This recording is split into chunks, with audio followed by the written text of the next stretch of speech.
தமிழக வனத்துறை அமைச்சராக ஆனந்தன் பதவியேற்றார். அவருக்கு கவர்னர் ரோசையா பதவி பிரமாணம் செய்து வைத்தார். தமிழக முதல்வராக 5வது முறையாக மே 23ஆம் தேதி ஜெயலலிதா பொறுப்பேற்றார். அப்போது வனத்துறை அமைச்சராக இருந்த ஆனந்தன் மீண்டும் அமைச்சரவையில் சேர்க்கப்படவில்லை. கடந்த மாதம் போக்குவரத்து துறை அமைச்சர் செந்தில் பாலாஜி அமைச்சரவையில் இருந்து நீக்கிவிடப்பட்டார். அதன் தொடர்ச்சியாக ஆனந்தன் மீண்டும் வனத்துறை அமைச்சராக நியமிக்கப்பட்டார். இந்நிலையில் ஆனந்தன் அமைச்சராக பதவியேற்கும் நிகழ்ச்சி கவர்னர் மாளிகையில் ஞாயிறு மாலை 3 மணி அளவில் நடைபெற்றது. ஆளுநர் மாளிகையில் ஆனந்தனுக்கு ரோசையா பதவி பிரமாணம் செய்து வைத்தார்.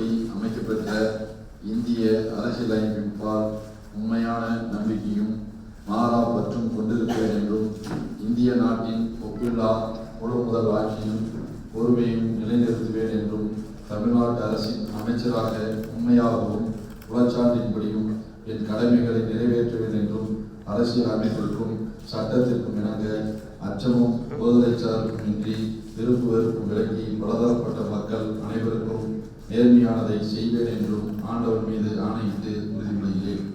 பதவியேற்பு விழாவில் முதலமைச்சர் ஜெயலலிதா மற்றும் தமிழக அமைச்சர்கள் பங்கேற்றனர். இதனைத் தொடர்ந்து தமிழ்நாடு தகவல் ஆணையத்தின் தலைமை தகவல் ஆணையராக முன்னாள் டிஜிபி ராமானுஜம் பதவியேற்றுக் கொண்டார். தகவல் ஆணையர்களாக முருகன், தட்சிணாமூர்த்தி ஆகியோரும் பதவியேற்றுக் கொண்டனர்.